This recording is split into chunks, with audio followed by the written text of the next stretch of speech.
That's that weird cranberry juice you bought.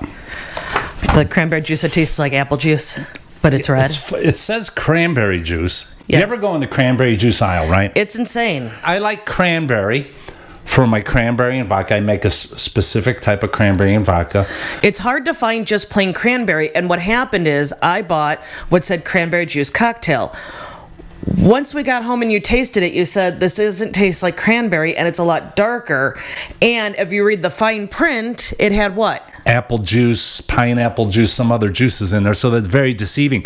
Here's what grocers, people at markets, please, when you put the cranberry juice out, the first thing you do is put the cranberry juice out. First and foremost, eye level, for me, at least 5 feet off the floor.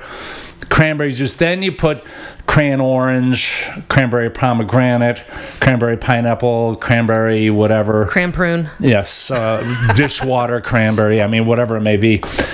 And another thing, I'm wearing a color. A color because Gabby. I work for WJOB Radio here in Hammond, Indiana. It's just right outside Chicago. I'm sure you've heard of it. And we had the general manager from WJOB, Debbie Wargo, came in, and she said, "Why do you wear your hat? Why do you wear black? Why don't you wear?" She wanted me to wear salmon. Unfortunately, I don't have any salmon. No. Fortunately, you don't have salmon. Fortunately, thank you for that correction. Yes. I wear a lot of similar clothing because I just don't have to think about it. It's there. I wake up, I put my jacket on, I put my underwear on, and then I'm out of the house. Once in a while, he adds pants. So Debbie Wargo, who was on the show, and thank you for coming on the show. Very nice. She read very well on the radio, TV. This is kind of like TV. So I'm wearing a color for her, and of course I'm wearing. She wanted me to wear different. I'm wearing nice shorts. Here you could maybe get an angle of what I'm wearing here. See. Oh, an angle. See, I'm sporting my charming underclothes. I'm so glad the shirt is tucked in. Isn't this? You don't ever tuck anything in. Isn't this what you do when you have your swimsuit? You always see girls like this, like pull on. You know, I think girls don't wear like they wear bikini bottoms. They don't wear bottoms like that. When you work from the house, you could work in charming underclothes. But get a shot of me. I'm wearing full clothes and dress and pants, full pants. Yes. Boring. Perhaps, but I have coverage. I have plenty and of coverage. I won't stick to the seat. I have plenty of coverage. You're going to stick to that seat. And I feel no, I'm not. I'm going to have to get the Windex out and clean that seat. You know what I'm really thinking about? What? I've been on this Boxers for several years now. You've been on the Boxers, like as cocaine, far as you're on underclothes. Now, years back, I was a bikini type guy. I didn't like the tidy whities, so I got into the bikini thing, especially when I was in the rock and roll band, because all the girls liked the bikini things. Plus, it kind of held the package in place, and it was kind of exciting. So then, exciting for who? Well, for me at least. Then I went to, what are these? These are the briefs, right? Yes, bikini. Well, these are boxer brief. Boxer brief. Then I went to boxer briefs, but as I got older, I needed a little more room down there because everything started sagging. Well, it gets a little droopy at times. So then I resorted to the boxers, and that's what I've been wearing for probably 20 years. I've been wearing the boxers, but now I'm going through a phase. You're going through a lot of phases. I'm going through this phase. I just finished menopause. I'm still getting the hot flashes. I woke up today sweating. You're going through second puberty now. And I don't even wear a blanket. You're going through second puberty now. I think I am, but I'm not going back to tidy whities. I never liked tidy whities. But I'm thinking I'm back to the boxer briefs. Yes. Which gives a little more support. As things are sagging, I think you would need that. Today I was really thinking about it. I said, I think I'm going to go back and go underwear bikini shopping. Help me. Let's start a show. Okay. Welcome. Help. You have all the help you have with me. I can help you in many different ways. Not if you're wearing bikini briefs, you can't. Welcome into the front room right here. MarlowKubic in-house with you. Special segments today. Yes, shows. A show of shows. A show of shows that you can't find anywhere. Inconsequential nuances for the fevered mind is what it is right here in the front room, right here from the TFR studios. the TFR set. Yes. At Brantwood In Studios. our front room. Fully Croydon, post-Meridian and all that. Yes, you postmodern man. This is just dressing appropriate for a show. I'm calling it a casual. What is it? Business casual? Business casual. So, and looking, you always want to look sharp. But welcome into the front room. It's great to be here. Thank you, my lovely wife, Kat Marlow. Me. My own personal Yoko. No-go. It's kind of weird the way they have some phrases that have stuck for. Some of these phrases are back from the 1800s. I'm not going to go through all of them. I have a whole show for phrases, but since it's been raining a lot here in the Midwest, we've been getting pounded with some of the rain, which I don't mind. I love it. It washes all the filth away. So, but... And we don't have to sprinkle the lawn. That's one thing. Saves And plus, money. I don't have to go outside. I could just stay inside all the time. Oh, you want to go out and do that? No, it's raining. It's raining. Sorry. But I do go out in the rain. I do. And I don't even use an umbrella. Although sometimes I do wear the rubbers. You should wear yesterday, rubbers. I have to say, in a torrential downpour, Rick remembered that the garbage and recycling had to go out. I offered to help, and he said, no, you stay here. I'll handle it. Rubbish. And as he's running down the driveway with both containers, the plastic bag he put on his head flew off. Yeah, I didn't want to mess up my hair. You know, the thing is, raining cats and dogs, I always wonder, where did that come from? Why is it raining? A veterinarian? Cats and dogs. No, it was Odin, the Norse god of storms. The Norse. It's that old of a saying? The Norse god of storms was often pictured. Was he also the lead singer of Aha? You'd have to ask our friend Lisa. Okay. I don't know. Maybe Phil will chime in. Mr. Sickhart, please. Calling Mr. Sickhart. No, the thing is, it came from Norse, the god of storms. He was often pictured with dogs and wolves for some reason. I don't know, which were symbols of the wind false theory stating that cats and dogs used to cuddle on thatched roofs during storms. And of course, this is in England. You know, the British always come up with it. Oh, look at they're huddled in these thatched roofs, right? They're huddled in thatched roofs and hay roofs. Master Beaker has a thatched roof on the houses and all that. And the cats and dogs would slide off the roofs. Therefore, it was raining cats and dogs. So the cats and dogs used to, in a rainstorm. Now they would go on the thatched roofs and hay roofs, and they'd be laying there, and it'd get so wet that they'd actually slide off. And then some British guys like, hey, look over there! It's raining cats and dogs. Mate. Yeah, because he was a bit pissed, wasn't he? Yes, he was a bit. That's right. Yes, and that means drunk. In the front room, right here. Well, we'll do more phrases as we do more segments right here. You know what I really miss? You know what I not really miss? You know what I'm disappointed with? Oh, jeez. I am very disappointed. My metabolism? Oh no, that's what I'm disappointed with. I love your metabolism. I don't. Anyway. No, I'm really disappointed with robots. With robots. With robots or people who design robots? Robots and people who design it. Okay. We'll just bundle it all into one thing because Okay. I wish that's what our cell phone company would do is bundle things. You expected more and better robots by this time, didn't you? I know they have robots that can walk upstairs and all, but they just, they could walk upstairs and do stuff for you, vacuum. But let's say Tobar the Great from years back, Yes. a very famous sci-fi action robot. Yes. Was probably top billing at all. Whenever you drive through Times Square, it's like Tobar the Great playing now at the Paramount. Of course. At the Parthenon and all that. So, they're playing at the Highland Theater. Yeah, at the Town Theater, which is no longer here. Thank you. And wah, wah, wah.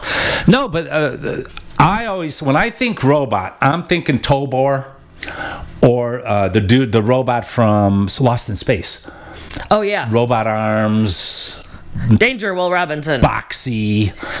Flashy. The robots now, they don't look like robots. It's disappointing. They try to make them look like humans, which is just creepy to me. I want to know it's a robot. They look like Katie Dids, or is it Katie Dids, the stick? What's the stick thing? Is that a stick? What's this one that looks like a stick? The walking stick? What is that? What's that bug that looks like a stick? You weren't in your science classes. No. You cut your science classes at Bishop. No, but I did cut a roach out of a frog in science class, out of its stomach. A joint? A roach? No, A cockroach. Why would you do that? We were dissecting frogs. Ew. And I cut open his. I got extra credit for that. Homie didn't do that. I didn't. Oh, you got extra credit. Yeah, and I believe. Why was there? Did you know there was a roach in there? We could see there was something in the stomach, so we cut it open. And I believe. How could you see it? It's not clear. No, it was because the stomach was full. You could tell it was full. And I believe if Jeannie Tosin is watching, she was my lab partner when we did that. How did you get onto that from robots? I don't Good recall. segue. I don't recall. It's all right, though. No, I never did that. I didn't like that dissecting thing. Because you said I didn't watch science class, or I didn't listen in science class. You skipped science class. I did not. That's right. Good memory. But we didn't talk about robots in science class. No, but robots, I was expecting, I was born in 57, so the robot thing was really happening in the late 50s, early 60s. It was all robot this and flying cars, and we're going to have this and burn barrels. Well, I had burn barrels. I thought that was my favorite That's the one thing we do have. And that's even gone. Damn. Nothing, no fun anymore. No, but the robots, I was expecting robots to be plentiful by the time in the 70s. I thought robots, I'd go to the gas station, there'd be a robot there. But not one of these robots they have like this. Do you know how... That looks like a really bad dance move. They got the robots. This is what I'm talking about. Tow bar. You're talking about ones that look like humans but walk in a jinky fashion. That have no head. They're just like stick figures. Bloody hell, I want a robot that has wheels covered with that thing, like a boxy thing, and he could still go upstairs. You want one for the slightly younger generation that is still around my age, I'll say, but not the young generation. You want one that really pushing it here. You want one that looks like Conky from Pee-wee's Playhouse. I'm not familiar with that one. What does it look like? Conky. It looks like this? It looks. I will goggle it. I will goggle it here. So we could add it in later, but I want to see it. So okay. Anyway, the robots don't look like the way robots were meant to be. I don't need it to go upstairs because it should just get upstairs. All right. Even if it has wheels. It should. Well, actually, I think this is more than robots. You know what I want? What? To beam ourselves places and not have to deal with traffic and all that. Now you're getting crazy. Well. You think they'd have that sorted out. Star Trek had it years ago. I know. That should be what they should be working on. Forget the fuel. Forget the jet fuel and the jets. Just beam us. Then if a fly gets in the mix, you come back with like fly legs or something. Right? Remember Lost in Space? Yes. That great show from the 60s, Will Robinson and all that. That robot was keen. Now, they would land on some soft planet, soft landing. It was all mushy, sand. Yeah. And that robot only had wheels, and he was cruising everywhere. They'd be out in the middle of some vacant desert with a big crater. And Will Robinson would fall in there, and then a creepy doctor that was on the show. What the hell was his name? Dr. Kevorkian? No, not Dr. Kevorkian. Come on. You know what I'm talking about. Yes. The feebly guy. And the robot would just go everywhere. So that's the kind of robots we want. Now, some great robots in past history. Did you find it? What are you Googling? Conky. Oh, yeah. Now, that's what I call a robot. Yes, show it on camera. That's what I call a robot. See, that's Conky. Yeah. Made out of like a jam box and a typewriter. Yeah, and there's a turntable in there and all. Yeah, that's cool. And cans. Yes. And robot arms. Exactly. Stuff you use for your vent on your dryer. Typical robot arms. That's so crazy that they have... They ended up building those arms for robots, and they said, hey, we could use this for our dryer vents. Whole new angle on it for the people I have a feeling the dryer vents came first, but... They didn't have dryers back then. I digress. They were hanging stuff. They had the clothespins. You'd hang all your clothes on. But some of the greatest robots were, of course, the Mechanical Hound from Fahrenheit 451, which I'm so damn cheap. Fahrenheit 451, the original movie from 66. A great actor, a blonde guy in there, that actor, I can't remember British his actor, name. right? But Ray Bradbury did Fahrenheit 451. Yes. Back in, read the book was back in 1953, and then they did the movie. But they had the Mechanical Hound. It was they were like firemen that burnt the books. Yes. So the firemen would come, and they had a robot dog. So that was a good one. Another great robot, Zane Gort. You remember Zane Gort, robot novelist in the short story The Silver Eggheads? No. This was by Fritz Lieber, 59. You're too old for it. You're too young for it. I'm sorry, but you do remember this one, Dictor. Do you remember Dictor? Oh, that sounds familiar. Diktor, the robotic lover in the film, starting with a B. Barbarella. 1968. She has it. Film major. Yes. Yeah, right. Wi-Fi. Whoa. The Electric Grandmother. This is in a short story with the same name. From I Sing the Body Electric by Ray Bradbury, again, back in 1969, based on the 1962 Twilight Zone. Twilight Electric was also an Irene Cara song from, what was the movie? Not Flashdance. What was Riverdance? the school, the Little Red Playhouse? the New York's art school, Fame. Oh, Fame, yeah. I Sing the Body Electric. Yeah, and the Electric Grandmother was in I She Sing was the in Body. Fame? I Sing the Body Electric, based on the 1962 Twilight Zone episode of the same name too. So they caught on to that. Now, one of my favorite back from 1972. The Stepford Wives. Didn't look like a regular robot, but that film, and That original film is still creepy. We have some Stepford types in Munster, Indiana. That's the town this way over there. Hi, we're from Munster. Across the ditch. There's some Stepford types there. Yes, they're quite snobby in Munster. Yes, They all have sweaters tied around their necks. Well, you're thinking of the Munster ruffians. I'm talking about the women's. Their moms are the Stepford Wives. Oh yeah, right. Yeah, now you're good. Now you're catching on. See, but you watch, if you ever go through Munster, watch for the Munster ruffians. Just look at them. Dangerous. One of my favorite all-time robots of all time, animated, of course, series by Osuma Tezuka, published in Japan, but available in English as well. Yes, the atomic-powered robot of 100,000 horsepower, built to resemble a little boy. Most specifically, Tobio, the deceased son of Dr. Tenma. And when not in school, this boy spent his time dealing with robots and aliens. Ooh. Back in 1952, who do you think it is? Godzilla. He's not a robot. He's a monster. He fought robots. Astro Boy. Oh my God! Yeah. I should have known that. I always loved that because he had jets for feet. Brilliant. Are you sure he didn't have shoes that had jets in them? 2019. Are you sure he wasn't just wearing had shoes? jets. Don't ruin my fantasies. Oh, that's the best fantasy you got. Here we are. 2019, the human race is the brain surge. We know everything. No jet feet.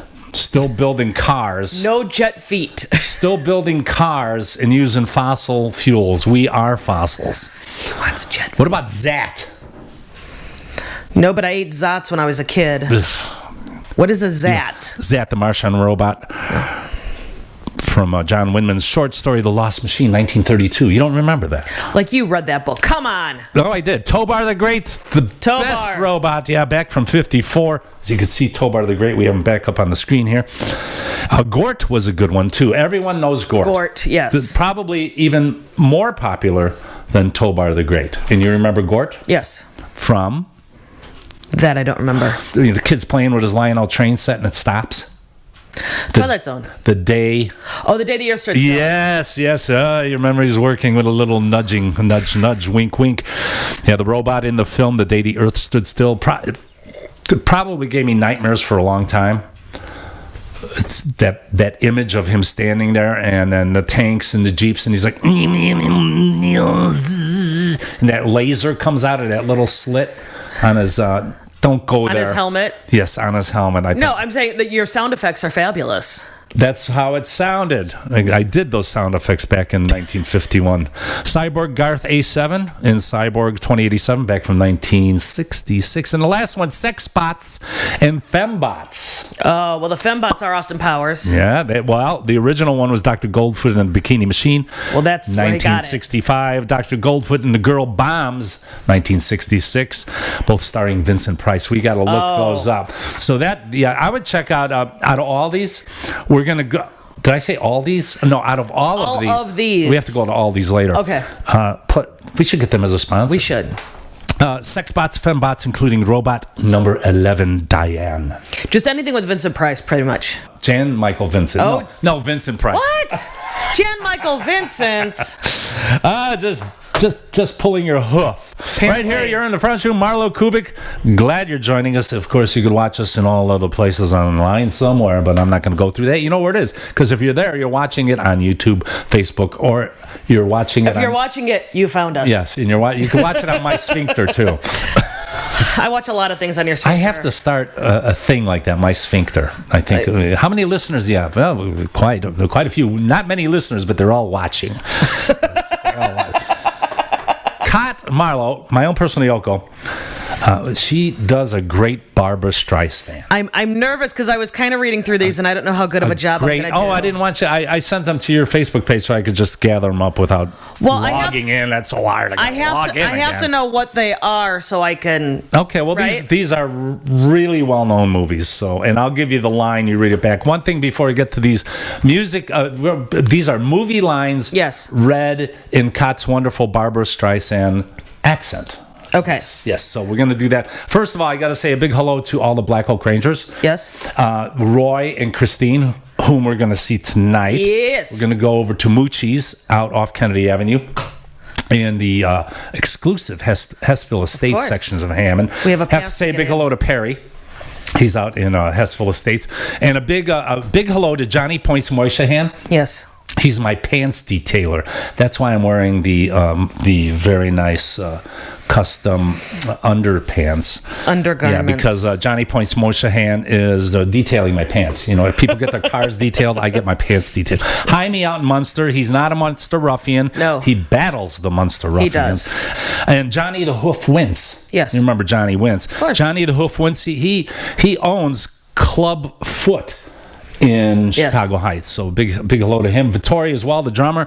And of course, Frank Rossi, we got to say a big hello to Lance Romance and Mr. McGloob. Mr. McGloob, he's listening in Forest Hills, Queens. He always checks out the show. Uncle Emil, Uncle Yato, Uncle Jerry, and all the Stuffed Up Stephanie, too. Oh, as yes. Well. So Stuffed Up Stephanie. And Relly is listening in Salem, Virginia. Thank you so much. And I appreciate all the feedback that we're getting on the YouTubes. So very good. So now Kat is going to ruin these. I mean, she's going I don't know how well this is going to play out because, well, I will give it my best. You've done the Star Wars one. Let's explain, because I don't want to lift anyone's material, but this was from Saturday Night Live. Yes. They did a segment where they had weird actors playing the wrong roles. Their audition tapes. They're auditioning and they're reading for parts that would not fit. So they had Barbara Streisand auditioning for Princess Leia. Right. And her line was, Obi-Wan Kenobi, what are we to do? And then the guy comes in, he says, that's really great, but can you do it with a little less Jewy? Okay. You know, so, but I like the Jewiness. Is that a word, Jewiness? I don't know. Nothing against, I have a lot of friends that are Jewish. Don't get upset. I'll try to make these very Jewy, but some of them, I think I need more words because it's just a couple of words. Okay, what about Christmas Story? Now, the Christmas Story one is, you'll shoot your eye out, kid. You'll shoot your eye out, kid. Yeah, okay, that's good. Try it one more time. You'll shoot your eye out, kid. All right, do you have it on yours so you could look them up? I do. Okay, do the airplane one. I'm serious, and don't call me Shirley. That sounds like Kat. You're not getting the Streisand in there. See, I said I wasn't sure if this was going to work. Do the Obi-Wan Kenobi so you get in. Obi-Wan Kenobi, what are we to do? Okay, stick with that. Okay, what about Spinal Tap? Let's go to 11. Yeah, that's good. Yeah, you're almost asking a question. Yeah, exactly. All right, what about... Let's do Ghostbusters here, because it is a question. Okay. Who are you going to call? Oh, Ghostbusters. Okay, yeah, who are you going to call? Who are you going to call? Oh, that stupid song. I hated that song. Why did I hate that song? Who did that song? Ghostbusters. Is it the Caribbean Queen guy? No, it was... Caribbean Queen. Almost like Michael McDonald and Billy Joel that did Caribbean Queen, right? It was Ray something Jr. Cyrus. Ray something Jr. Billy Cyrus? No. Well, I know my Caribbean music. Queen is Philip Lesh? Yes. No. How about The Breakfast Club? Okay, we watched this film. It's on, 16 times a day? Did I stutter? Pee-wee's Big Adventure. I'm going in order here as I'm scrolling through. Okay. Be sure and tell them Large Marge sent you. No, that didn't work. No, that's out. How about The Princess Bride? That's a couple down. Hello, my name is Inigo Montoya. You killed my father. Prepare to die. That's a brilliant film. I know. Arnold Schwarzenegger could do that one. Hello, my name is Antoya Mendoya. You killed my father. Prepare to die. Okay, one of my favorite movies. Did you see that? Did you see when he got someone kicked him? He was in China or something. Yeah, China. And someone kicked him or threw something at him. Yeah. Yeah, and he didn't even move. It's like he's just went like this, like a little. The kid bounced off of him. He didn't press charges. He ended up not pressing. They probably we'll let him go. And then when the cameras were off, when Schwarzenegger left, they probably shot him. Like yeah, pretty much. League of Their Own. There's no crying in baseball. Oh, yeah. Oh, wait. I have to do this for everyone that's a fan of the movie Friday. Bye, Felicia. How about this one? You complete me. So You had me at hello. Austin Powers, yeah. Very good one. All right, let's find one more. Because this is really failing. I'll do Napoleon Dynamite. All right, I've got a special one for you. Sounds like somebody's got a case of the Mondays. Office Space. You got to scroll down Napoleon Dynamite, the freaking idiot. That's what Napoleon Dynamite is one of my all-time favorite films. And when I first saw that film, if you haven't seen it, you got to look it up. I didn't know what it was when I first saw it. I was like, what was it made in 1970 or 2000? Because they're online. There's a timeless essence They're to online, it. but they had the wall phone and the quesadillas and have yourself damn steak. Okay, go ahead. Whatever I feel like I want to do. Gosh. You know, you got to go freaking idiot. Freaking idiot. Dang it. What I wanted to do, I think the last one I want to do is You Smell Like Beef and Cheese. What about I'll Be Back, the Schwarzenegger one, and do it just Streisand? I'll be back. Oh, there you go. There you go. And we're going to be right back soon with another segment right here in the front room. My lovely wife, Kamala. My own person, Yoko. Yoko. One thing. I call myself Yoko. Catching on. Damn See, it. I like Yoko Ono. And she did not break up the Beatles. She didn't, but she's still the lies. talentless. Go on YouTube and watch the story of Yoko. It's a six-piece part. It's a six. Don't waste your time. She's annoying. 6-part piece. It tells about her childhood. Who cares? Yeah, I do. So here's one for the listeners. Okay. I'm just gonna sign off with this. For Zipwitz toots are taboo, and the fucking Genston Bedouins are strong as yak's hoofs. For reinforcement, the counterpoint seeks out all pleasantries. You guys have a great night. Bye, everybody. We'll see you again right here. Bye-bye.